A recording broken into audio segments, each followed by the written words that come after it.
Tottenham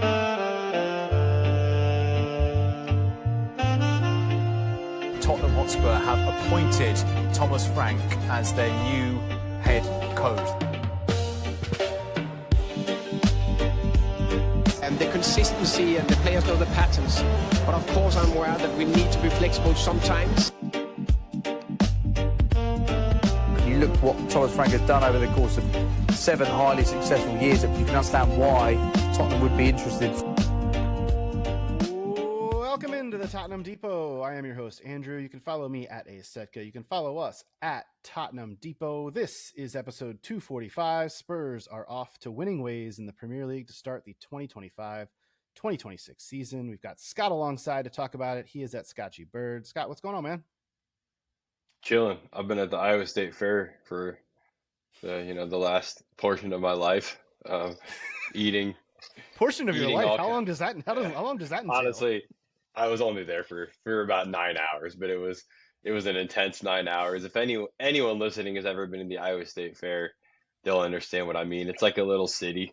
It is hands down. I'm not saying this because I am an Iowan. It is hands down the greatest fair in the country.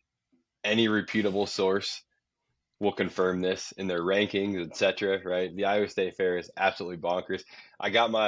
Finally got my Caitlin Clark kit that I've been trying to find forever. It's an authentic. Some fair vendor was selling it, so you can get everything at the Iowa State Fair. But yeah, I am back. I am amongst civilization again, and I'm ready to talk about Tottenham Hotspur. What's that old quote? What's that old quote? I spent 2 months at the Iowa State Fair one night. Yeah, dude, I got you. Exactly. Exactly. That's the voice of a man who I'm not sure if he would even approach butter on a stick. That is the Todd Father himself. He is at TC_show. Todd, what's going on, man? No, man, I'm having a hard time coming in after that butter on a stick intro. Goodness me. Any day you can talk about a Premier League clean sheet is a good fucking day. I'm stoked to discuss it. We do love that. Before we get to that, we're going to start off at midweek because Spurs did head out to Italy last week, part of the UEFA Super Cup, took on Paris Saint-Germain. And let's just talk about this match because chronologically we could go through it and say, wow, Spurs for about 65, 70 minutes looked the way better side, better than the best team in the world. I do want to dive into this match a little bit because it was our first glance at a Thomas Frank side in a competitive setting, Scott. And honestly, it looked pretty damn good. And I guess the headline for me would be how much of this can we attribute to Tottenham Hotspur and a system and a strategy and some tactics to go up against a high-powered PSG side? Or how much do we credit to the fact that PSG had like 5 training sessions before this match and had been coming back from the Club World Cup and just didn't have a lot of time to get fit? How did you see this match playing out?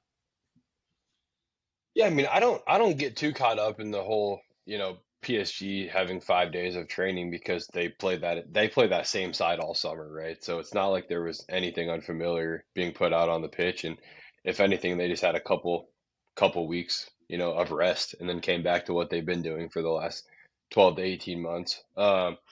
Obviously, people are going to talk about the result, and we're going to get to that, but I think the Super Cup was a free hit. I think it's a legitimate trophy when I say that, right? I'm not going to brush it off as Samadi Cup because we didn't win it, right? I think it's a big trophy, but nobody really remembers if you don't win that trophy either at the end of the season, right? And it's just it's a one hit, or sorry, it's a free hit, a one off for us, a chance to win a trophy. But more than anything, it was a chance for us to test ourselves against PSG. And like you said, I think we were the better side on the day.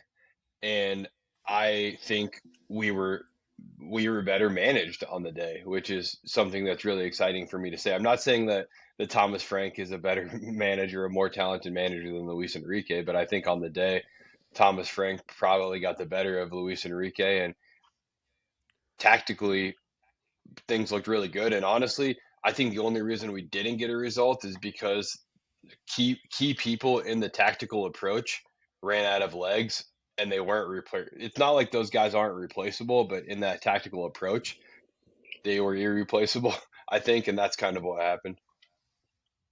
Yeah, I echo a lot of the same things that you said there.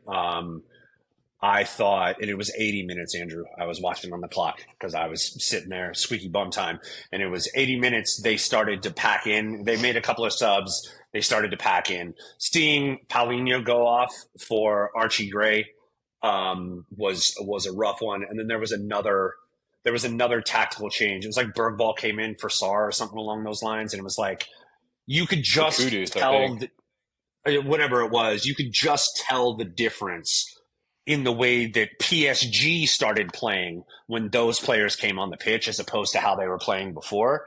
And that breathed life into their attack. Luis Enrique said after the match, Tottenham deserved to win that game. I thought tactically, you're absolutely correct, Scott.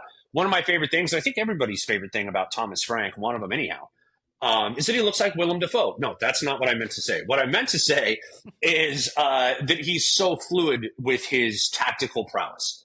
And he can do so many different things with his squad on a football pitch. And I thought having the three center backs and with the way that he had Spence tucking in when necessary and Porro basically playing as a winger extension, like I thought he was masterful on the day. I thought the reason why we were not able to salt that game away wasn't actually because of the shape. It wasn't because of the changes, and it wasn't because of the PSG's ability.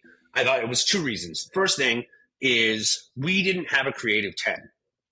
And if we had a creative player, somebody that was truly clinical, the guy who scored our goals in that match were our center backs. We're our center backs, right? We're our center backs. We had no one up front that was good enough on the day to beat PSG. And that's the frustrating part. You had that one Richie chance. It was kind of he took like first time. But it wasn't, I mean, when you go back and look at it, it looked cool, but it wasn't troubling the keeper at any point. And like, if you don't have that creative opportunities made for against the best teams in the world, you're not going to win. And that's why missing Kulusevski and, missing James Madison was definitely a big part of the reason why we struggled to close out that match. Yeah. And then the second thing is that when they made subs, they subbed on Champions League talent.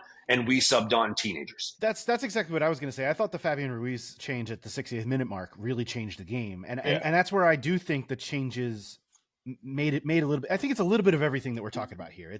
It's a little bit legginess. It's a little bit the changes.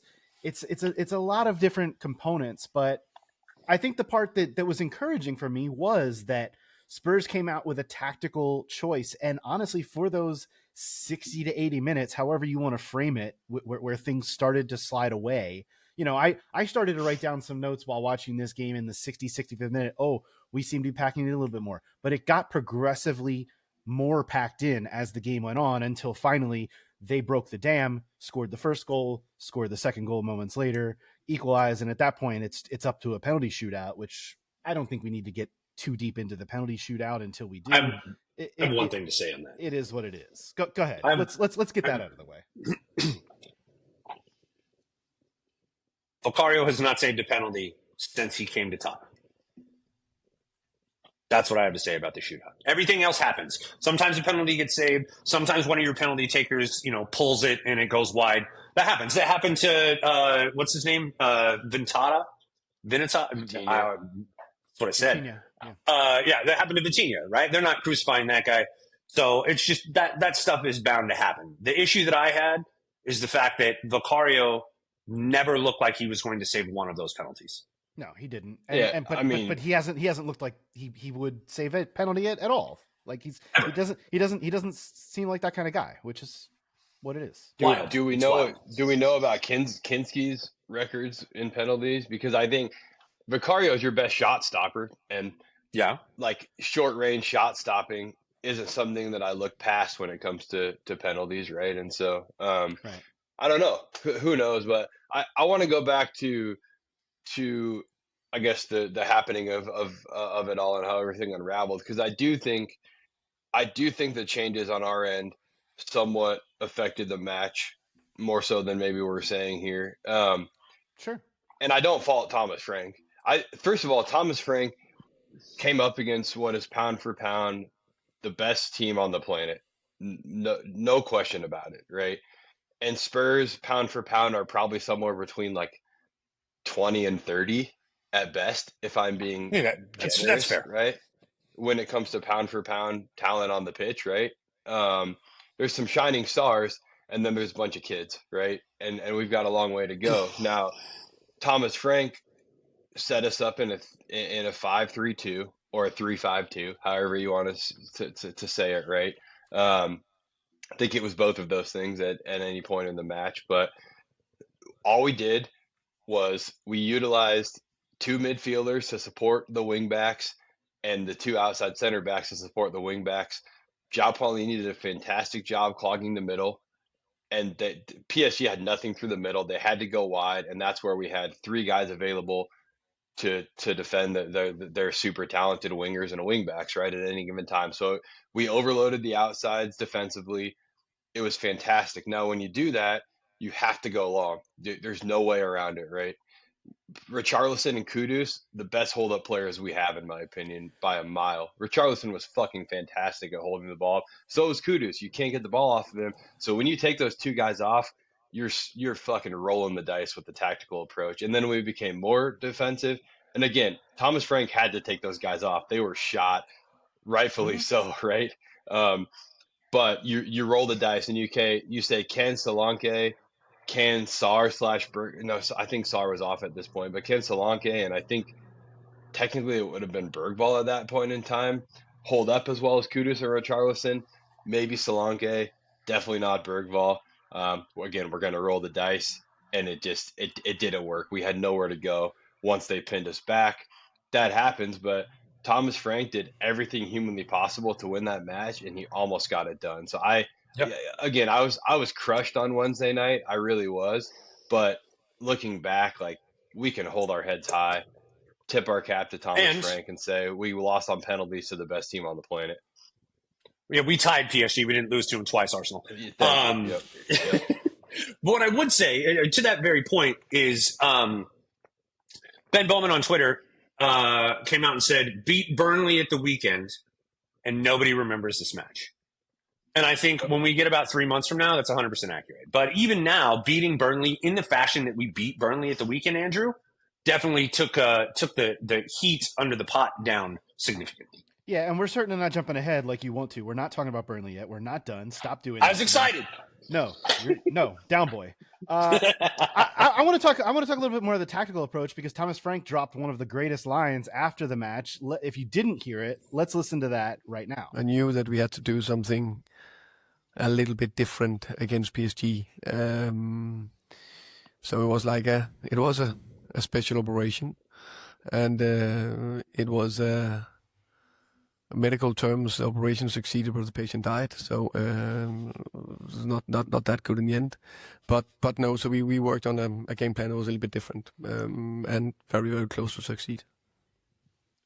I mean, truly, some of the most interesting dialogue there. The patient died, so not that good in the end. Yes, that is how it turned out. But I love that he's at least admitting that this was totally a different game plan. It's something that they put in after the Bayern preseason match, and it almost worked. And I think that part of this is kind of cool. And when we look at the transition from Ange Postecoglou to Thomas Frank, and this is in no way me trying to throw Ange Postecoglou under a bus, but you wouldn't have heard something like that. Like, you would not have heard this huge tactical changeup that they were going to try to approach. You would have heard, well, no, we're going to try and go do and what we do and play our game. And I think that the other big part of this match that we haven't really addressed is set pieces. My goodness, does this team look so much different under set pieces? Both of the goals from the center backs, as you mentioned, Todd, came off of set pieces. Kevin Danso, who was on the pitch for this game, playing as a third center back, and the long throws changed this game. The other thing that I saw a lot of, and we'll talk about it too when we get to the Burnley match, is this team is way, way more willing to just throw a cross in at any given moment and hope something happens. And that is an element to this team that is an added element. And it gives them a sort of dynamic ability to do things differently in attack, but also in defense, that I think is going to be something that's worthwhile down the road, because I honestly think that that kind of tactical flexibility it's what we talked about with Thomas Frank coming in is one of his potential strengths. And it really showed itself in this game against PSG. And that's my biggest takeaway is that, hey, it's okay that we lost on a penalty shootout because this showed me something. This proved something to me in a match that sure was competitive and meant something, but is also, for all intents and purposes, a glorified preseason match before the real season started, right? Yeah. Well, and again, we've said it many times. We got to a coin flip with PSG. A penalty shootout is a coin flip in soccer. Yep. There's no other way to look at it, right? We got to a coin flip with the best team on the planet. Things look pretty good for Spurs. And I'll tell you what, like, I think we have a really special manager, guys. I really, really do. I'm not just like pouncing on this because we've looked really good in our only two competitive matches under him, but his flexibility, his acumen, it's evident. Like to just throw that plan together for PSG, the special operation, like he says, and have it work so well. Brentford with the 19th or 20th, wage structure as far as spend in the Premier League every season under him, and finishing somewhere between 8th and 13th every year. It honestly, it kind of, and I think he has more tactical acumen and flexibility than Poch, but it just reminds me of when we brought Poch in and everyone wanted Van Hal and everyone wanted one of the twins. I can't remember which one of the De Boer twins it was, right? But then we got this guy who had just been quietly, massively overachieving at Southampton for 6 years or whatever it was, or 5 years. And everyone was like, I think we kind of dropped the ball here. And we all know what happened, right? So I think football has always been Jose Mourinho goes defensive, all the little puppies follow, right? And then Pep comes in and flips it back to offensive football and all the little puppies follow. But Thomas Frank seems to be just kind of on in his own camp and willing to do whatever is required. And I've talked about it for like a year, and I don't mean to make this about Ange, but we all know why I've talked about this for a year, that I'm begging for somebody who can take the tactics match to match, right? And I think we have our guy there. Well, I love that comparison. The biggest thing for me, Ange versus Frank, is if you've ever cooked versus if you've ever baked, right? If you cook, it's a dash of this, it's a splash of that. It's to taste. But when you bake something, if you don't do it directly as the recipe states, it's a mess. And I feel like Ange was a chef, right? And Thomas Frank is a master baker. And I feel like that's exactly what we need. Careful in your phrasing there, by the way. Master baker, sir. Master. Yes, we love that. We love that. I don't know that there's much else to say other than it's a shame they couldn't get another trophy over the line. But again, it is what it is at this point. They moved on quite nicely. Before we move on from that match in particular, I do just want to mention, and look, we don't need to belabor this point. The club made I thought what was a very strongly worded and good statement following the racial abuse that Matisse Tel experienced online. The club said that we are disgusted at the racial abuse that Tel received on social media following the Super Cup. Matisse showed bravery and courage to step forward and take a penalty, yet those who abuse him are nothing but cowards, hiding behind anonymous usernames and profiles to spout their abhorrent views.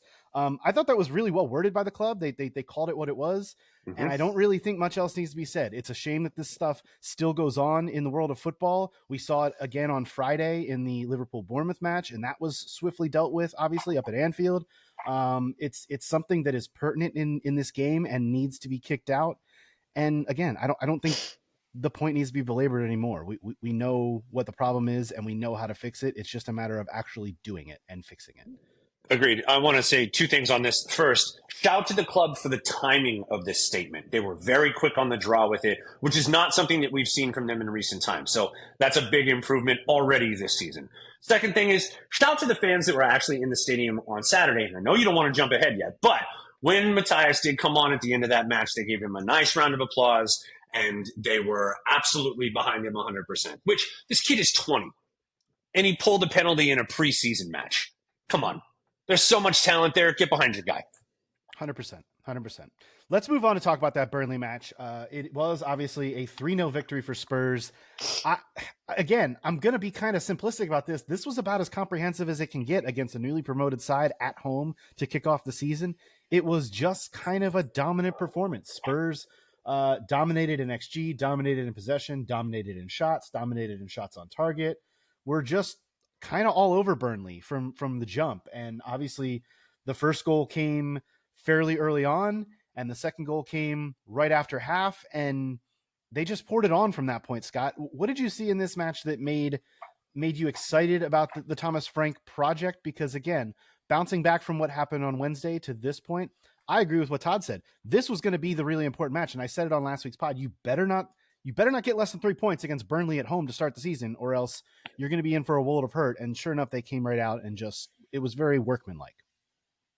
Honestly, my favorite part about this match was that he flipped the entire midfield and took a different tactical approach, and we kicked their ass. So I'm going to go right back to the conversation we were just having about tactics, and I apologize, right? But it just, again, shows his acumen. And when I saw it was Gray, Bergvall, and Sarr, it might have been in the Depot chat, but possibly in my Seattle Spurs chat, I said, like, the future is now. This is one of the best midfields in the Premier League in 5 years. You're right, and we're going to see it today.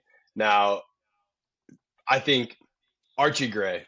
I look at him like Matthias Tell is someone who is just absolutely bombarded on social media for not being good enough. He's fucking 18 years old. It's insane to me, right? He is a literal child. I guess not literal anymore, right? But he was quite recently a literal child. And he put in a shift. So when I look at what Frank was able to do, kind of lost my train here, but when I look at what the midfield was able to do, such a young midfield, it just tells me that the manager is setting the team up to succeed in whatever situation they're going to find themselves in. Gray is 19, by the way. Now, just to correct that fact, I'm just going to get ahead of it. That way, you don't have to offer a mea culpa going forward. He is 19, turned 19 in March. Anyways. But that's fine. You're right. He's still a young guy, and he comes in and plays at the base of this this midfield, which you're right is a midfield that I wouldn't have expected. I certainly would have expected a little bit more of experience coming off of the game on Wednesday. Obviously, Bentancur, Palhinha, he wanted to get them onto the bench, give them a blow, brings in Bergvall, Gray, Sarr, and again, it just kind of flowed, Todd. Everything kind of flowed in this match. Yeah, there was a lot of flow. So a few different things to chat on here. First thing, I thought that this is the best match as a midfielder Archie Gray has had in a Tottenham shirt. I think that his development under Thomas Frank, that's the other piece on this, is how Thomas Frank has a history and a penchant. It's what he loves to do of developing youth players. I think when you look at the young nucleus on this team, they're only going to get better under Thomas Frank. And I don't think you need to look any further than the maturation process of Pop Sarr under Thomas Frank as the immediate example, just in the short amount of time that they've worked together. Sarr has always had the motor. He's been the guy that's always been there. That's one of his natural great abilities. He is true box to box. His issue previously had been timing and spacing. And you can see in just the first couple of matches that we've seen from him this year, his timing and spacing has gotten significantly better under Thomas Frank. So a massive part of the reason why we struggled against PSG without that creative spark, where against Burnley, we were able to use the tools that we had, run the offense basically from Sarr through Kudus. And we absolutely wrote whoever that poor left back was, man, that guy is going to see Mohamed Kudus in his nightmares for a minute. It is rough. So when you look at that, and you look at the way that we seamlessly, as Scott mentioned, went from a back five or a back three to a back four, was incredible. And finally, shout to Pombo. I mean, this Burnley team, granted it was a championship, didn't give up more than one goal in any game last season in the league. And so you look at that and go to hang 3 on those guys, shout to Scotty Parker, but you hang 3 on those guys in week 1, and 2 of them came from your striker. Coming into this game, who saw that coming for Tottenham? Yeah, you're exactly right. And the Sarr point I want to emphasize too, because what we saw in the preseason from him was impressive, and I was like, okay, let's start to see how. I'm more interested to see what role Sarr plays in this midfield going forward, or if it can be that flexible role. Bounce between the 8 and the 10, sometimes shift back into a double pivot. I think he has that capability, and that's almost what I'm most excited to see. And we know flexibility. Look, I always say availability is the best ability. Flexibility is probably your second best ability, because especially when you're playing in a Thomas Frank system where you don't know what formation you're going to be playing game to game, I think Sarr can be a really important player. I do also want to talk about Kudus, because my goodness, this guy has blown me away in his first 2 competitive appearances with this club. And I almost don't know what to say. It's not just the flair. It's not just the skill. Which are both awesome. It's the work rate. It's running. I said in our group chat yesterday, he's reminding me with the ball at his feet of some kind of combination between Harry Kane and Moussa Dembele, because his hold up play is there, but he's also so smooth with it. And when the ball gets away from him, if he has a heavy touch or something, he's at least putting his body in a position to either draw the foul or get back into position quickly and box out the guy who's trying to take the ball off of him. He's so aware of his position at all times, and it's blowing my mind to see this guy work. Yeah, you took me right where we wanted to go, and so you say you're having a hard time finding the words. I will try to jump in for you. I know, right? I said that, and then I said a lot of words, so I apologize. No, look, Kudus is fantastic, and there's been so much talk about we don't have a 10, we don't have a 10, we don't have a 10. Ideally, you have a 10. Don't get me wrong, right? I'm not advocating for not having a 10, but you can be very effective offensively without a 10. Some of the best teams in the world, Barcelona in the mid 2010s, did not operate with a 10, right? Dual 8s and a 6. And then you rely and Messi on the wing. I was just going to say, and you operate with super talented wingers. You push the ball wide, and Kudus is allowing us to operate without a 10.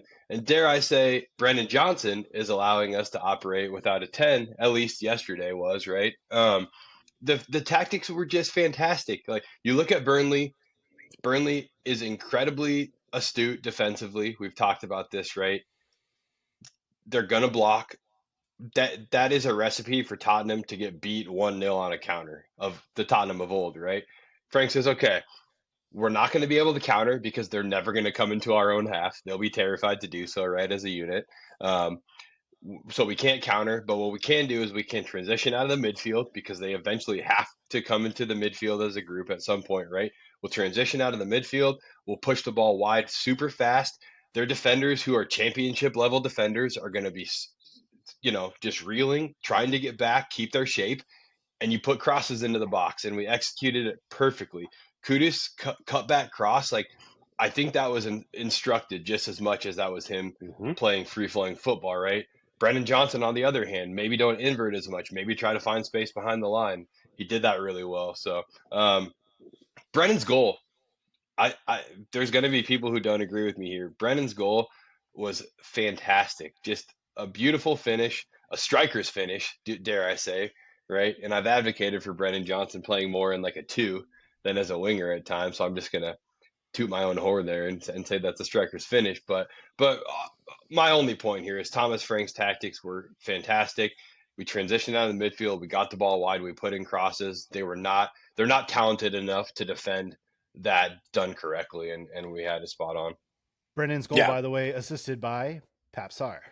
There you go. Oh, was it? I thought it was after a great hold-up play from Richie to bring it down. Pap took it off of him, almost like Statue of Liberty style handoff. Well, but I want to say, go ahead. Oh, no, I was just going to go back to Kudus for a second and say that the most impressive thing for me as I'm watching him play that I didn't anticipate, he's so strong. He is so strong. Well, and that's where the comparison to Dembele comes in a little bit for me, because Dembele was so strong as well. They're obviously not the same player, not the same type of player, but that part of it for me is where the likeness comes. 100%. The Brennan thing, that goal reminded me of peak Delhi. I was like, oh, okay. And if we can get half of that kind of production, I'm all for it. But I mean, he's probably the closest comp that we've had to Delhi since Delhi, right? Like a guy that you kind of wonder what he's really about for a lot of the time. And then the next thing you know, he pops up and bangs one in. And you're like, oh shit, did that just happen? The other thing is that I'm really excited about, speaking of Brennan, is that we deployed him on the left this time and Kudus on the right. If we get somebody like a Savino in or an Eze, which we may talk about a little bit later, Brennan on the back post, like, is there a better player for Spurs than arriving at the black post than Brennan Johnson? No. As soon as we get multiple opportunities to have the ball coming in and Thomas Frank sets that up, it's good news. You're absolutely correct, though, Scotty. Those poor defensive backs, the left back and the right back, Hartman and Son, that was also another. Those guys got skinned alive. That was another thing in the broadcast. I don't know if you saw that, but Burnley has a Peruvian right back named Olivier Son, or Oliver, if you're nasty. Yeah. And they said Son on the podcast or on the broadcast multiple times, and I perked up wait, what? No, anyway, shout to our Sonny, who for LAFC got his first start for them last night and an assist to win the game. Very well. I don't think we've really even mentioned the name Richarlison too much when talking about this game yet, and he scored 2 absolute bangers, both assisted by Kudus, and that's kind of where I thought we should go next because, look, Kudus provided the balls into the middle, but Richarlison had to do something with them, and he sure as hell did. Scored 2 absolutely great goals, one off the half volley, one that was reminiscent of the World Cup goal he scored years back for Brazil. Same body shape. Absolute same body shape. And I'm just really, not only am I impressed by Kudus, his first impressions with me have been great. I've been impressed by the 2 of them linking up, Kudus and Richarlison. And look, I know that Richarlison is not going to be viewed as this team's number 1 option at striker once Solanke gets himself back up to full strength and full health. But Richarlison, man, this guy's got a role to play on this team, whether it's down the middle, whether it's playing wide. His hold-up play through these first 2 matches has been incredible, and he's giving it his all. And I recognize that pulling him off in the 72nd minute on a brace is, you'd love to see that guy get a hat trick. But Thomas Frank made the comment after the match that he's probably going to have his minutes limited in that way in order to sustain his health. He has not been the healthiest guy over the last handful of seasons, and they want him to be able to contribute in the ways that he has already and to be able to do so healthily. And this is the best way to do it. And I like that approach. I'm in favor of that approach. I want to see Richarlison when he is at his best, not dragging himself onto the pitch and fighting for it. And that is going to have to come with reinforcements as well. But I like what I've seen from Richarlison thus far. So I have to eat a little crow here, or pigeon, as it were. But I said in the group chat during the Super Cup, if this is the last time we see Richarlison play for us, I'm totally okay with that. The one thing about Richarlison that always has bugged me is he has the least Brazilian touch of a Brazilian striker I've ever seen in my whole life. The ball fucking bounces off of that guy's foot. I don't really know what else to say. I also said in the chat that he's better at scoring those volleys than he is at scoring regular goals with his feet. So because if you go back and actually look at the goals that he scored for Spurs, the majority of them have either been within 2 feet of the goal, volleys, or headers, or half volleys like the one that he scored first. Yeah, okay, but I'll drop a stat here. I'm actually going to ask the question: How many minutes do you think Richarlison averages in between Premier League goals throughout his career? Oh no, it's crazy! That stat is crazy. What is it? 124 minutes every goal in the Premier League. That is fucking elite. That is elite Premier League statistics. The dude is just not fit. When he is fit, He is an elite striker. I think he is a better striker than Dom Solanke. I will continue to say that. I feel firmly that is his position to lose at this point.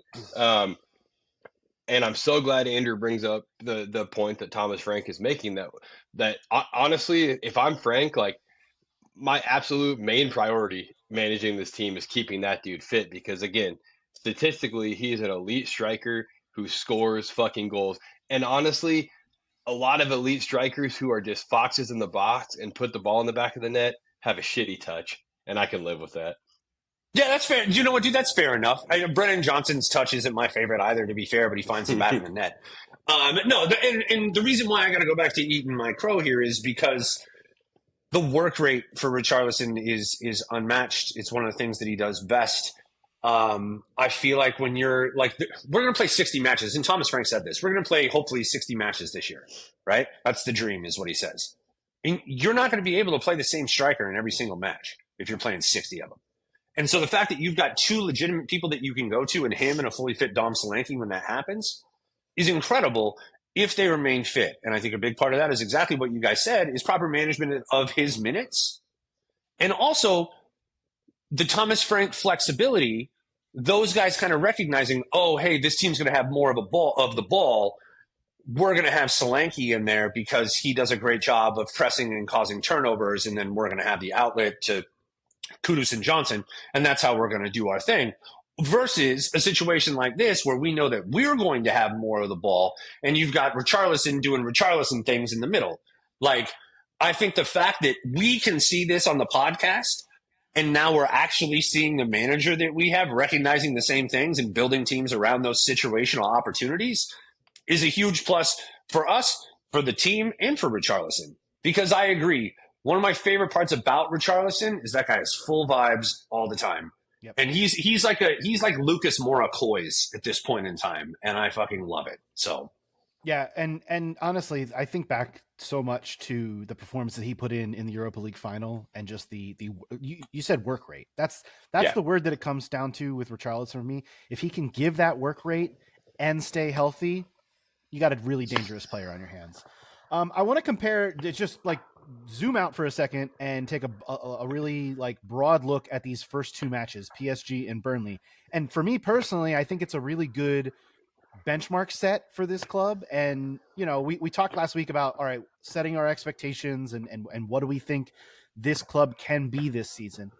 Personally, for me, and taking everything into account, you know, the fact that PSG are PSG, but also had a truncated preseason before that match that we played them in, and the way that we looked against them. And then you take the context of the Burnley match, home against a newly promoted side, which we know is pretty stout defensively, but maybe doesn't have a lot going for it offensively. I think with everything we saw over the first 180 minutes plus of this season, I feel pretty good about where Spurs are through, and again, small sample size, but through two matches, the way that they performed against these two different types of opposition, one obviously being the best of the best in Europe, and the other being a newly promoted side within England, which is going to give you fits no matter what. It's still good competition, but it's not PSG. I like what I saw from these first two matches, and I'm comfortable with it. A big fan of that. I think one of the issues that Spurs has had in the past is not something that you would say is in the makeup of a Pep team or a Klopp team or even the Lego head down the street. Is they are like flat track bullies. Like, they'll beat the brakes off of the team that they're supposed to beat. They have a 50-50 record against the Big Six, as you imagine they would. But when a game comes up and they're expected to win 3-0 or 4-1 comfortably, they do. And I think that what we saw yesterday specifically was we have the makeup to beat the teams we're supposed to beat. And we have a manager that has the ability to tactically set up to ensure that that happens. Instead of in the past, I feel like regardless of who the manager was, it was like, this is what we do. We have more quality than them, so we should win. And we're going to do what we do. Thomas Frank takes the complete opposite approach, and I think that only bodes well for us, Scott. I could not agree more. I go back to my rant earlier about us having a very special manager. I feel like he's been painting with crayons for a while, and everyone's like, those paintings pretty fucking good for the crayons that you're using, right? Let's give the dude a paintbrush and some nice pastels and see what he can do, right? And I suspect we're gonna see. I'm not saying we're gonna win the Premier League. I'll never say that, right? But I think that we're gonna see Tottenham turn a lot of heads this season, and that's a really good feeling. Coming off the back of a European trophy, right? Shout out to Ange Postecoglou forever. But last year was also pretty rough in a lot of ways, and I think Spurs fans see some good things happening right now, and dare I say we deserve that. So shout out to Thomas Frank. Guys, let's move on to the news and notes portion of the program. Got a lot of things I want to rip through outside of the two games we just saw. First and foremost being that this club has a new captain. The 27-year-old Argentinian Christian Romero made a rare appearance in a video that was produced by the club where he was speaking in English and admitting that he doesn't like to speak so much, which I think we've all known. Cootie is one that kind of lets his play do the talking instead. But Thomas Frank was quoted as saying, "I think he has all the right qualities. He leads from his behavior on the pitch, driving the team forward in every way. And outside the pitch, he's always pushing the team." Thomas Frank has added that he will name a wider leadership group at the closure of the transfer window. It's going to give him some time to assess the options within the squad. I guess my first question is, was this the right choice? I personally don't know that there was another choice, but if you guys had someone else in mind, do you think this was the right guy to lead Tottenham as the captain going forward? Yeah, 100%, without a doubt. Ange Postecoglou, shout to that man forever, as Scott alluded to, said on his way out, one of his final quotes to the media was, "The most important thing for Tottenham Hotspur is to keep Cootie Romero. He's the future of this club." And I think that naming him captain and giving him that role, you saw his son walk him out on the pitch, which was heartwarming, because we've literally been with Cootie since the baby was born almost, right? We've seen that evolution. He's galvanized with this move. Thomas Frank has galvanized the past and the future of this club. And as Ange used to say, the guys just walk a little taller when Cootie Romero is on the pitch. And you add the armband to that, boy, let me tell you. 100%. The dude's a warrior. I mean, he is everything that embodies that word. And honestly, like as much as we talk about bigger clubs and his level and all of that, right? The dude could walk into any center back pairing on the planet, make no mistake about it. But there's something about Argentinians and their affinity to Spurs because of two certain players back in the 80s, right? And there's also something about Argentinians and their willingness to kind of be that underdog, right? And have the whole world put their throats at their neck and say, okay, let's go, right? It's like, makes me think of the movie 300, right? Just a bunch of Argentinians. But Cootie Romero is everything that you want out of a captain. Probably was a leader in a lot of ways without the armband on last year as well. And I do not take anything away from Sonny when I say that, right? But like you said, when you look over your shoulder and you see Cootie behind you, it probably instills more confidence in than if you look ahead and see Sonny, right? Maybe that's what I'll say, and that's my only point behind that comment. But he is somebody that this team has no doubt looked up to for a long time, and I think it's now come to fruition. So. I think the only thing I noticed through watching the first two games with Cootie wearing the armband is how much the media and the commentary wants to hope that this is going to calm him down a little bit. And what I would say is, did you guys watch last season? Because he was way calmer last season without the armband. Mm-hmm. He certainly has learned. Now, that being said, it's narrative, bro. It's narrative driven. Well, that being said, there are still some moments. There was one yesterday in the Burnley match where I'm like, Cootie, what are you doing, man? He barreled into somebody that was kind of unnecessary. And there are still some of those moments where I see that streak from Cootie. But that said, I do think that this is something that him being in more of a leadership role, I think the cooler head is there. I just think it needs to be there all the time. And I'm not fearful that that's not going to be the case this season. I think he is going to be a proper leader and show the way that things should be done. I agree. He is going to be the proper leader and show things the way that he's done. But I would also say that some of those kind of bargy fouls where he fucks somebody up and you're like, wow, that was kind of unnecessary. But it's timely and he didn't get a card for it, right? Yeah. I think that goes a long way as to why his teammates walk a little taller when he's on the pitch. Sure. They're protected and his timing's that good and he's that capable. It's like if your hockey enforcer was also your best defenseman, right? That guy's invaluable. And so when you look at Cootie Romero, I think the biggest thing that he's having to overcome is the narrative around him that the media has produced, that he's a fucking wild man and he'll break legs and all the things.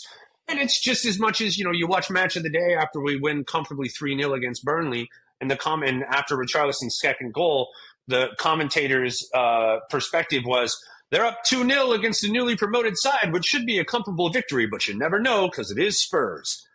And you're like, well, I mean, come on, bro. What the fuck are we supposed to do with that? We did win 3-0. Why would you even throw that in there? That's completely unnecessary. It's the same sort of thing with like the Cuti Romero bit in the sense that you don't need to bring up every other time he's made a shitty tackle when he makes a questionable tackle. It's unnecessary. You don't bring up every goal that Mohamed Salah misses every time he misses a goal. Like, why would you do that to a defender? It doesn't make any sense. So I think overcoming the narrative is a struggle. But I think the last thing I want to say on Cuti Romero, Andrew, you got to fucking give him a new contract. You got to sign him. You got to make it a priority. I would be in favor. Certainly would. Who else do we want to see involved in this leadership group that Thomas Frank is kind of thinking about right now? Honestly, there's only one name, and it's kind of, I think, his whole purpose for being there. And Todd knows who I'm going to say, but Ben Davis should probably be a part of this. Just being the longest tenured guy, it would give him, I think, a little bit more to do than he may currently have to do. But other than that, who are the other names that you guys think will be a part of this leadership group or should be? Kulusevski, that I think for sure for me is second to Romero in my opinion. And that's just again for that warrior spirit. I mean, he's a warrior in a different type of way, right? But he fears no one and he never stops working, right? And those are two qualities I think that you have to have in a leader. I think like again, if your back's against the wall as Spurs, Kulusevski and Romero are the two guys that are getting you out of that situation. It's funny. Both of them, Don Paratici finds. Anyhow. Yep. I'd say you probably are going to include Vicario. I don't necessarily know that I want him there, but you're probably going to include him there. Just because he's going to play more matches than anybody else. And he's very vocal while he's on the pitch. I would love, and this is just me personally, I think, Madison's going to get a shout here, obviously, as the vice captain last year, but he's got an ACL, so how much can you really do this season? You probably want to rely on somebody else, especially if you've already got kind of the, like, grandfather figure in Ben Davies acting as the elder sage voice, right? I would love for him to give it to, like, and maybe that's why he wanted to leave the window closed, because we don't know what type of personalities are gonna come through the door before that decision is made. But I would love to see him give it to one of the younger guys, like a Sar, right? Mm-hmm. I'd love to see Sar included in that group. Lead from the front, young guy, right? Like you've been here, you're 22 years old, you've played 106 matches for Tottenham Hotspur. Like that's pretty impressive. Yeah. The other name too is Pedro Porro, and I say that because Pedro. I mean, I don't know if you guys noticed, Pedro gave the speech before kickoff, right when they were all in the huddle. Romero wasn't speaking at all, and Porro was screaming at everyone and frothing at the mouth. But that's kind of what he does. Okay, right? Sign me up for that. Let's go. Yeah. Well, and he's also a guy who's on the pitch almost all the time too. Always he plays so often and has been fit. Knock on wood, but like that's a guy that as I always say, his availability is always there. So that's a good shot. Dude, it kind of makes sense though, Scotty, like that he would be the one talking, because if Romero doesn't like to talk a lot, they both speak Spanish, and Romero would be able to like say all the things that he really means to Pedro Porro, and then have Pedro Porro be his mouthpiece. That's fantastic. Yeah, that's a good point too. And Porro also never shuts up. I mean, we all saw the parade, so I think the dude likes to talk. And I recently I didn't see it myself, but my family is a big WNBA family, right? And somebody had in respects to Dejanay Carrington going to the Lynx, somebody had said on Twitter, every team needs a player that's just a little bit unhinged, right? And Pedro Porro is definitely our guy that's just like a little bit unhinged, and any successful team's going to have that player. So shout out to Pedro Porro. One guy who is not going to be part of the leadership committee is Yves Bissouma. That's a name that we have not brought up yet on the podcast, and for good reason. Yves Bissouma was suspended for the Super Cup match last Wednesday by Thomas Frank due to being repeatedly late to training. It's the second straight season that Bissouma has missed the competitive opener. He, of course, was suspended last season after the laughing gas incident for the Premier League opener. Bissouma also missed the match against Burnley on Saturday. However, that was apparently, according to Thomas Frank, because he picked up an unspecified injury in training on Friday. He was set to be included in the squad, but then was removed after picking up a knock. Thomas Frank was quoted when it comes to Bissouma as saying, "With everything, you need to give your players a lot of love, but also have demands, and there also needs to be consequences. And this time there was a consequence for that being late to training repeatedly.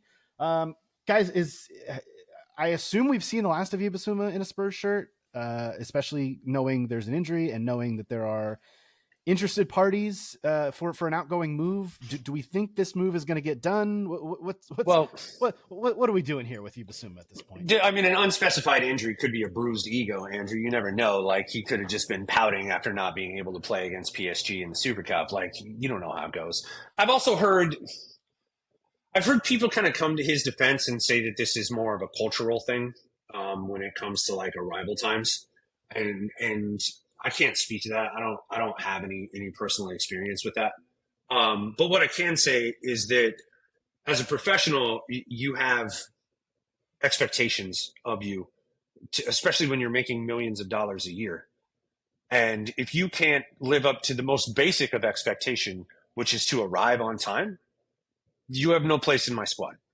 And I think that Ange had that issue and tried to rely on Eve in that moment, kind of put the pressure on him. And then he was late to training again after the laughing gas incident. And there was a big issue. And now Thomas Frank is having a similar sort of relationship with Yves Bissouma. I think this goes a long way to describing our fans' frustration with Yves Bissouma throughout his time at Spurs, which is like, hey, dude, you're a world beater at Brighton. What are we doing up here?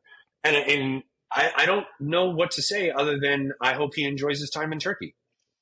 Yeah, I would also say like the and I know you just point this out, Todd. I'm not saying that you are in this camp at all, right? But people saying this is cultural, it's really not cultural, right? You guys know, to the listener, right? The one entire half of my family is African and live in Africa, right? And without a doubt, like if I'm planning a dinner party and I tell my African family, hey, we're gonna get together around 5, it could be 5:36, 6:30. Sure, that's cultural, but like no one in my family's late to work. You know, they all show up to work on time. And this is Yves Bissouma's job, right? So yes, there may be aspects of his culture where timeliness is less of a thing, but not when it comes to your profession. So Yves Bissouma, you got to show up on time to work, my dude. Best of luck in whatever club chooses to bring you on board or employ you next. I'm learning a lot about Scott and the fact that he says, let's start the podcast now, and then it doesn't start until, 30 minutes later. That gives me some great insight.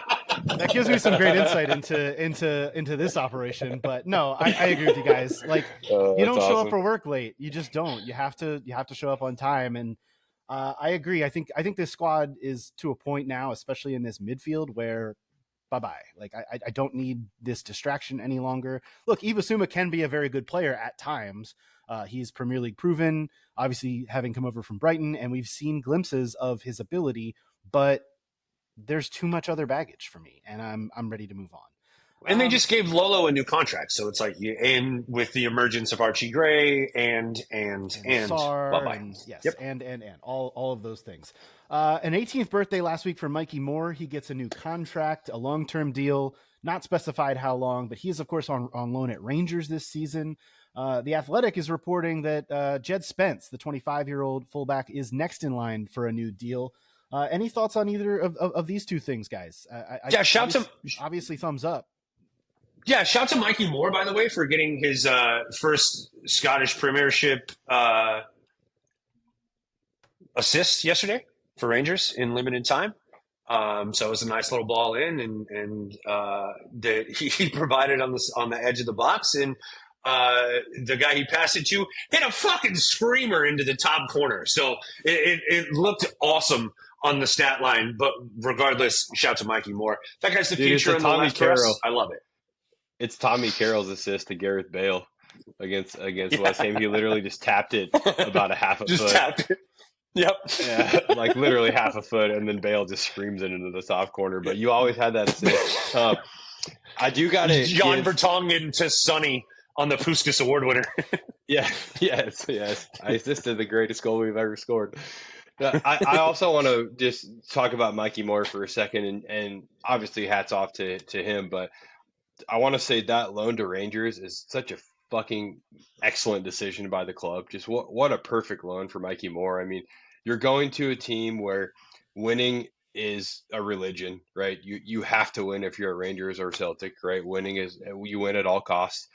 He'll be one of the primary attacking threats when this is all said and done. So he's going to play a key role for a massive club, right? Massive, massive club that will face all sorts of adversity, especially when they play against Celtic, right? But he's going to be thrown into the fire of men's football in a way that actually allows him to thrive and breathe and grow into the game. So going from what we'll say a dozen appearances, maybe a few more than that for Tottenham Hotspur, and then going to play a significant role at Rangers at 18 years old is just a brilliant loan by the club. I think anything less than Rangers, you're rolling the dice with Mikey Moore, but I think you had to find a really, really big club and a big situation for him, and we found it.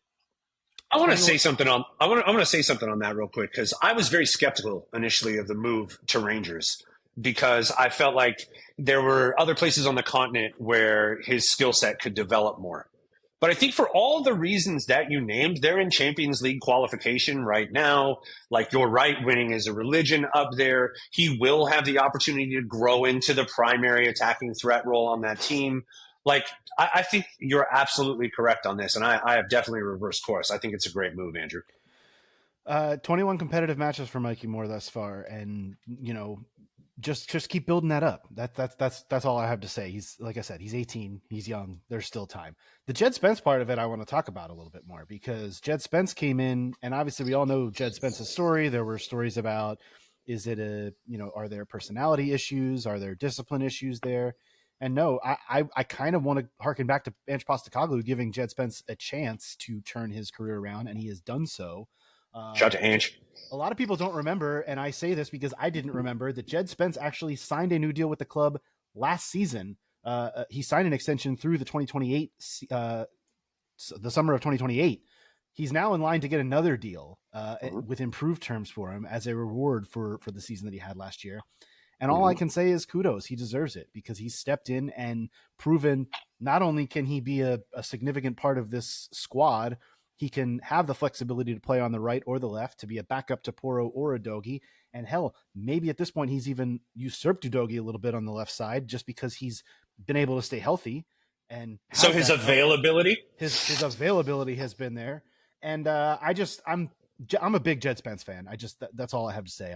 I'm happy for him. You think about sliding doors moments in life. And do you remember when last summer Genoa had a $10 million buy option on him and declined? Yep. And now he's a European champion, starting the Premier League season as the starting left back for a Big Six club in London. Like, a redemption arc? Yeah, dude, sign me up for that. Good for him. No question about it. And good for us. But I will also say that his lack of injury is critical, because I don't know that we've ever seen the Udogie that we bought from Udinese. I don't know that guy's ever played for Tottenham Hotspur. Oh, I think that's really fair as well. I don't have anything to add either. Transfer talk. Let's get into that. I know this is Scott's favorite portion of the program. There's been two names that have been bandied about the last week or so. Those are obviously Eze from Crystal Palace and Savinho from Manchester City. There's a lot of smoke at this point, a lot of smoke. And where there's smoke, we know there is normally a fire. There were rumors that Eze was virtually done and that he wasn't even going to play in Crystal Palace's match today against Chelsea. He did so. He started. He actually scored a goal that was chopped off for a very weird reason. Was there a second goal that was chopped off as well? I missed that. Okay. I saw the first one that was chopped off. Yeah. I did not see the second one. That game ended in a goalless draw, I believe, at Stamford Bridge. The Eze one seems way closer. The Savinho one, it feels like Man City's saying, no, we need a little bit more, cough up a little bit more, please. But I've also heard Pep Guardiola say he's got too big of a squad and wants to offload players. So where does the rubber meet the road there with their decisions? Spurs obviously need to add a couple of more attacking players, attacking midfield players. We've talked about this not only since the James Maddison injury, but even before that. Scott, I want to start with you. Obviously, your confidence in both of these things getting done, are these the right players? And just where do we go from here? Is it just a wait and see kind of situation for us? Yeah, with Eze, I would stamp like a 90% sure it's going to happen. I don't think I'm after Morgan Gibbs White. I'll never say things are 100% Right? confident, right? But it does point to Eze leaving Palace, and it does point to him leaving Spurs. He said he wants Spurs.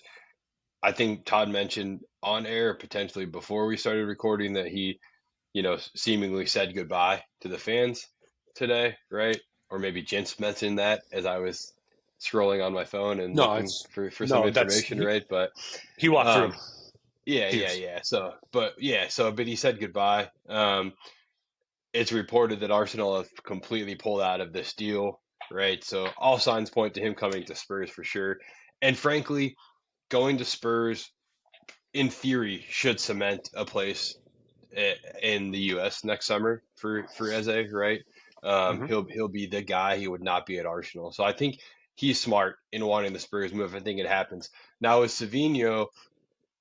I think there's a lot in play here. I do think we can come to terms. I think probably some of what we're seeing here is we play City next week, right? So it would be wise to drag your feet if you're City and not have Savinho beat you, right? Right after you send him to Spurs, something worth considering. They obviously want paid as well, but Savinho also has to want to come to Spurs. Now, there's reports that personal terms are not a problem and are already agreed, right? So, but we hear all kinds of things. So they're just moving pieces here. I think I would put I'd say 50-50 that Savinho comes to Spurs if I were to put some sort of percentage to it in terms of confidence, right? But the last thing I'll say is if you can get these two players in, we look really good. We look really good. We've got a good squad from back to front. So yeah, yeah. I hope for the best. I hope it happens, and time will tell. I'm trying not to say his name too loud because I don't want to jinx it. Right? I've wanted Eze since he left Celtic. He's been brilliant. Like I love Eberici Eze. I would love for him to come in and take Sun's number 7 because I think that would be a good passing of the torch because that's not going to stay vacant for long, and it would be tough to like have I don't know, maybe even Savino, I guess, because that's more of a natural winger number, but like 10's not available. That's what Eze's worn for years, so I don't know. Um, I agree with you, Scott. I think the Eze one is coming to the finish line here soon. I think that you're also very astute in pointing out the timing of the Savino deal. I actually think both of these happen. I think that Yeah, I think they do. The other name that I wanted to bring up here is one that I can't pronounce, and it's Hickory. That's what I'm going with. Nkape. That's what I said. He is the left-footed center back from Bayer Leverkusen, and it's a name that has been, I don't know. I think Nathan A. Clark brought it up 2 years ago, maybe, as somebody that would fit the bill for what we're looking for at Spurs. But now, I mean, it's starting to pick up a little steam, and it's absolutely the type of deal I could see us getting over the line on the last day of the window, something along those lines. So It, it, I think there's definitely more to come for Spurs. if you sign Nkape, I look at what we did against PSG, and I don't think we have to get into the whole playing time, Denzo and Nkape playing second fiddle because Romero and 60 Van de Ven matches, bro. are always your guys, exactly right. And as if we're going to use a back three against PSG, I expect something similar against Man City. I'd expect something similar against Liverpool. Essentially, anytime you're playing elite wingers, you come out like we did against PSG, right? And you have a chance. And so Nkape and Danzo will play tons of minutes and start tons of matches regardless, right? So if you get those three players in, I said before, Eze and Savinho, you look really good. Nkape is a very talented player. You get him in. Spurs are honestly looking like they're going to be competitive on all fronts if these three deals happen, in my opinion. I'm not saying we're going to go win these competitions, right? But we'll be able to compete on all three fronts with these three signings. And I go back to what I said earlier. Levy coming out and saying we want to win the Champions League, we want to win the Premier League, getting these three signings over the line, tell me that you're serious about making that happen, right? So we'll see. Lots of work to do, but Eze for sure, Savinho, 50-50 in Cape. I don't know. They're rumors, right? Right. But we have enough to be excited. Time will tell. About 2 weeks left in the window before it slams shut. So still time, but it's dwindling to get things done. Guys, Eric Lamela retired this week. The 33-year-old has called it quits, terminated his contract with Athens, is heading back to Sevilla to join the coaching staff. 8 seasons with Spurs. He made 252 appearances in all competitions, scoring 36 goals with 41 assists. Todd, what's your favorite memory of Eric Lamela? I'll give you 3 because I think that, first off, always 3 in second. I think he deserves 3. The first one is obviously the Puskas Award-winning Meg of someone that shall not be named on this show against the Scum. How can you not? It's a Puskas Award winner. It is incredible. We ended up losing that match, fair, but like that was in the middle of the pandemic, and being able to see that was incredible. And I think it was Sergio Reguilon's scream in the middle of that was awesome.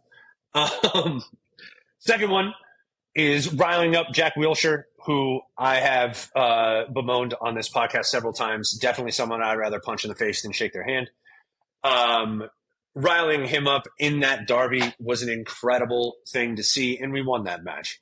And then finally, Andrew, my third favorite memory of Lamela is the fact that for his children, Santa Claus always wore a blue and white suit. It was never a red and white suit in his house. He had a blue and white Christmas every single year. Shout to Eric Lamela. Ghetto. You're goddamn right about that. By the way, thank you for reminding me that that goal won the Puskas. I had totally blocked that out because of the fact that it did come in defeat. And obviously we love that Rabona goal. It's great, but like I totally just blocked out that it was all like Spurs won Puskas Awards in back-to-back seasons. And Sonny's was first, and then the Lamela one came. And obviously, like you said, it was in the midst of pandemic football, so your brain kind of blocks out that was actually a Puskas winner. When you said that, I was like, wait a second, that won the Puskas? And sure enough, it did. And yes, it that is the goal that sticks in everybody's mind, but the fact that it came in a defeat does kind of, it doesn't sour it, but it's like, damn, that would have been really nice to have actually won that match. Scott, I know you're a big Eric Lamela guy. I know Eric Lamela is a big guy in your entire family. Give us your Eric Lamela love right now. I will start by showing my Lamela shadow box kit, which is actually that is actually Pochettino's signature, so it's not Lamela's. do not let it confuse you. When you meet Poch and you have Fellow one thing to Argentinian. sign, but when you meet Poch and you have one thing to sign, you just have Poch sign that one thing that you have, right? So he signed my Lamela kit. I did meet Eric Lamela in the same event. I was starstruck and didn't get his signature, so I don't know. Kind of a miss on my part, but my joint favorite Spurs player of all time. It's probably a 1B to Moussa Dembele's 1A, right? But I love Eric Lamela. Just a wonderful guy when I met him. A beautiful person, and I mean on the outside. I'm being vain. Yeah, the right? sharpest jawline in all of football. Yeah, he is a beautiful person. Yeah. That's true. Yeah, but I just, I can't say enough about him and his career. It's interesting because for everything we expected him to be when he was at Roma and had 33 goal contributions as a teenager at Roma, right? Everyone thought that he was the next big thing, and we took the bail money and we bought the next big thing. And injuries had a huge part in what his career turned out to be. But at the same time, I mean, he played for most of his career at one of the most massive clubs on the planet, right? And competed in a Champions League final. And then went and won a European trophy with Sevilla. 100%. He's a Europa League champion back in the times before it was revamped, right? And dare I say the competition was a little more robust, right? And he has been called up to the Argentinian national team on multiple occasions and competed in massive tournaments for. Honestly, if we're talking about international football, it's Brazil and Argentina that sit at the very top of international football, right? And he has competed for one of those two nations regularly throughout his career. So yes, maybe he didn't win Premier Leagues and La Ligas and Champions League, right? But Eric Lamela had a better career than 99.9% of footballers. Facts. Yeah. He had, you could arguably say in the Magnificent Seven, because he came in that, he probably had, gosh, I don't know, the second best career maybe to Christian Eriksen. And if I'm not Yeah, mistaken, he's the I one would that agree. held on the longest of those 7 players that were bought with the bail money. He was the last one Save to Eric. leave. Oh, the last one to leave Spurs, yes. The last one to leave Spurs and kind of held on. And yeah, unfortunately, you do have to bring up the injury stuff with Lamela, and that's just the way it goes. It's a shame that his career was so derailed by injury. But man, when he was on the pitch, he really gave it all and played with that fire and that passion. And honestly, Todd, I had forgotten too about the Santa Claus thing, and that kind of is the epitome of who Eric Lamela was when he was with Spurs. That guy was poised all the way through. One more before you let him go. The third goal against United on the last day at White Hart Lane, the one that I think it's the Extra Inch uses in their intro. Spurs in full cry, Lamela! Like, that goal forever. Yeah, for sure. Yeah. For sure. I would also just point out that I think it was 15-16 when we fell second to Leicester, right? Lamela started almost every match in that season when we were fantastic. It was actually a Lamela injury that allowed Son to really step up and become the Sonny that we knew. So before Sonny, it was Dele, Eriksson, Lamela behind Kane always, right? And he was a huge part of that team that just about won the Premier League. Yeah. Before we get out of here, guys, just to mention for Spurs women who actually played a preseason friendly that could be viewed by the public, which is a change, a first for Spurs women. They traveled to Spain this past week for a training camp in the south of Spain and played against Sevilla on Friday in what was a goalless draw. Not a whole lot of look. I'm not changing my policy on watching preseason matches. I did not watch this match. I'll just be completely honest with you all. I didn't watch any of the Spurs men preseason matches other than the brief little moment when Sonny departed. And I'm not really interested in changing that policy for the women's team either. I did read the recaps. It sounds like it was a good run out and things went well. Scott, did you get a chance to watch any of this match? I know you were poking around at it a little bit, I thought. Yeah, I watched half of it and then I had to take off. I've got some family in town for the week or whatever, so didn't catch the whole thing. But the first half I saw. The only thing I can really take away from what I saw in the first half was that we looked very structured and we looked much more capable of progressing the ball out of the back than we did at any point in time last year, right? I don't know if it's, and I'm sorry, I never pronounce her name right, but the new Japanese center back we signed. Yes. Yeah, go ahead. I'll have the prediction. Yeah, thank you. I believe it's Toka Koga. Toka Koga, thank you. I believe that's honestly the proper pronunciation. Like, full disclosure, signing her and Kota Takai at the same time keeps like tripping me up is what's going on, right? There is a little bit of confusion there. So I understand. Yeah, but she looked great. We seem to have a proper center back pairing now, which we didn't have at any point in time last season, right? So that always makes a huge difference in the world of football, as the three of us know, right? Kind of start with that. So yeah, I think we looked much more structured, and I hate saying this because it seems like an indictment on Robert Villaham. It's not, but it just looked like the girls knew more so what was expected of them in that half that I watched as compared to last season. So yeah, good stuff. I've no expectations. I have no idea what to think with the women's team right now, mainly because I don't know anything about Barden Ho, but it was interesting. It looked okay. Well, and it's still so early. I mean, we're still talking about a club that's not going to play its first competitive match until September 7th, a little less than a month away, but still a couple weeks away. The transfer window is still open for the women through Tuesday, September 13th. So there is still a little bit more time. Obviously, the timelines for the women's game a little bit further back than the men, who are already kind of in full bore, and the transfer window closes sooner than that. So there's still time to ramp up. But I was just encouraged to see that the club actually put a game on Spurs Play for folks to watch if they so chose. which has not always been the case. They let us know ahead of time that they were going to play a friendly, and they actually broadcasted it, which I think is a step in the right direction, if nothing else. So interested to see what Martin Ho has cooked up for the rest of the camp. This club is supposed to be returning to the UK. I believe may already be back as of this weekend, but it was only a week trip out to Spain, so a little bit of warm weather training for them, and we'll see how they kick on from there.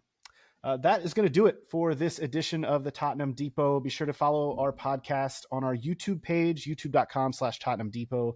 You can also follow us on the socials at Tottenham Depot for all the latest. We will be back next week. Obviously, Man City on the horizon for the men next week. That will be a really, really big one for all the reasons that we know. Kind of looking forward to the benchmark and the challenge there of heading up to the Etihad and seeing what the men can do. Be sure to follow Todd at TC_Show on the socials. You can follow Scott at Scott G. Bird. You can follow me at A Stetka. Most importantly, follow us at Tottenham Depot wherever you get your podcasts. We'll talk to you next week. This has been the Tottenham Depot podcast. As always, come on, you Spurs.